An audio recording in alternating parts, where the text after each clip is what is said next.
আসসালামু আলাইকুম। Mahin farming and লাইফস্টাইলে সবাইকে স্বাগতম। আশা করি সবাই ভালো আছেন। তো চলে আসলাম নিউ একটি ভিডিও আপনাদের সাথে শেয়ার করতে। আজকের ভিডিওতে আমরা আলোচনা করব মুরগির রোগ ব্যবস্থাপনা নিয়ে। আমরা সবাই জানি মানুষের মতো পশু পাখি এবং মুরগিরও বিভিন্ন রোগ হয়ে থাকে। মানুষ ও পশু পাখি মুরগির স্বাভাবিক স্বাস্থ্যের বিচ্যুতিকে রোগ বলা হয়। শরীরের অস্বাভাবিক লক্ষণকে রোগের বহিঃপ্রকাশ হিসাবে বিবেচনা করা হয়ে থাকে। রোগ ব্যবস্থাপনা বলতে এর প্রতিরোধ, রোগ নির্ণয় ও প্রতিকারকে বোঝায়। প্রাথমিকভাবে বাহ্যিক লক্ষণ দেখে অসুস্থ মুরগি শনাক্ত করা যায়। অসুস্থ মুরগির লক্ষণ হলো, 1 নাম্বার হচ্ছে অসুস্থ মুরগি দল থেকে আলাদা হয়ে যায়। 2 নাম্বার হচ্ছে মাটিতে বসে ঝিমাতে থাকে। 3 নাম্বার হচ্ছে খাদ্য ও পানি গ্রহণ কমে যায় বা ত্যাগ করে। 4 নাম্বার হচ্ছে মুরগির গায়ে পালকগুলো উস্কো খুস্কো দেখায়। 5 নাম্বার হচ্ছে পায়খানা স্বাভাবিক হয় না। তো আমরা মুরগির 5টি রোগের লক্ষণ জানতে পারলাম। এখন হচ্ছে বিভিন্ন কারণে পাখি বা মুরগির রোগ হয়ে থাকে। রোগের প্রধান কারণ জীবাণু। মুরগির ভাইরাস ও ব্যাকটেরিয়া জনিত রোগ খুবই মারাত্মক।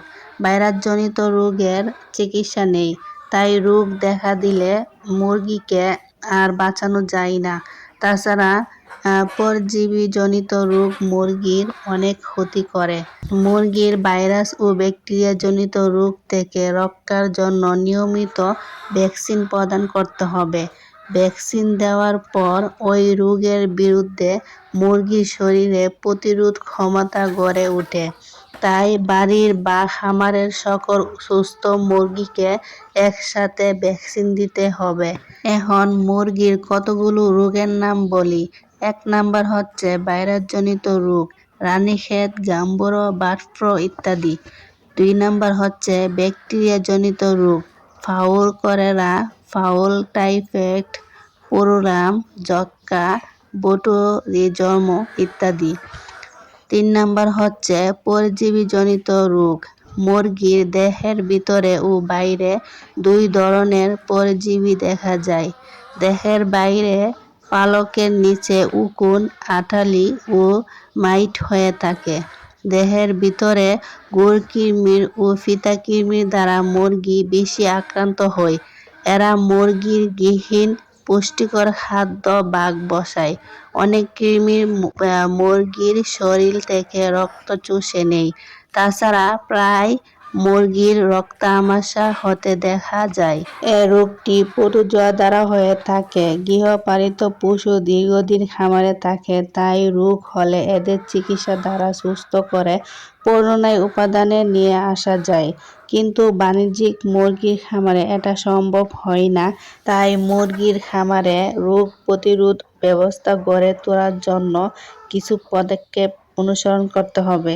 1 নাম্বার হচ্ছে মুরগির ঘর ও এর চারপাশে পরিচ্ছন্ন রাখা। 2 নাম্বার হচ্ছে মুরগির খামারে বন্য পশু পাখি ঢুকতে না দেয়া। 3 নাম্বার হচ্ছে মুরগিকে সময়মতো ভ্যাকসিন দেয়া। 4 নাম্বার হচ্ছে মুরগিকে তাজা খাদ্য খেতে দেয়া। 5 নাম্বার হচ্ছে মুরগিকে বিশুদ্ধ পানি সরবরাহ করা। 6 নাম্বার হচ্ছে মুরগি সুষম খাদ্য সরবরাহ করা। 7 নাম্বার হচ্ছে মুরগির বিছানা শুষ্ক রাখা ব্যবস্থা করা। 8 নাম্বার হচ্ছে মুরগির বিষ্ঠা খামার থেকে দূরে সংরক্ষণ করা। মুরগির খামারে রোগ দেখা দিলে আতঙ্কিত না হয়ে প্রথমে একজন পশু চিকিৎসকের সাথে পরামর্শ করে অতি দ্রুত নিম্নবর্ণিত ব্যবস্থা গ্রহণ করা উচিত। 1 নাম্বার হচ্ছে অসুস্থ মুরগি আলাদা করে পর্যবেক্ষণ করা। 2 নাম্বার হচ্ছে প্রয়োজন হলে মুরগির মলমূত্র পরীক্ষার ব্যবস্থা করা। 3 নাম্বার হচ্ছে মারাত্মক ভাইরাস রোগ হলে সকল মুরগিকে ধ্বংস করা। 4 নাম্বার হচ্ছে মৃত মুরগিকে মাটির নিচে চাপা দেয়া। 5 নাম্বার হচ্ছে রোগাক্রান্ত মুরগি বাজারে বিক্রি না করা। 6 নাম্বার হচ্ছে পশু ডাক্তারের পরামর্শ নিয়ে মুরগিকে চিকিৎসা দেয়া। আজকের ভিডিওতে আমরা জানতে পারলাম মুরগির ভাইরাসজনিত ও ব্যাকটেরিয়াজনিত রোগ কি কি।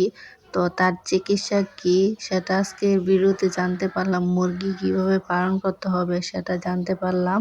তো আজকের ভিডিওটি কেমন হলো সবাই কমেন্ট করে জানাবেন। আর আমাদের চ্যানেলটি সাবস্ক্রাইব করে অল টাইম আমাদের পাশে থাকবেন, আমাদের পেজটি ফলো দিবেন। তো দেখা হচ্ছে নেক্সট কোনো ভিডিওতে, সেই পর্যন্ত সবাই ভালো থাকবেন। আসসালামু আলাইকুম, আল্লাহ হাফেজ।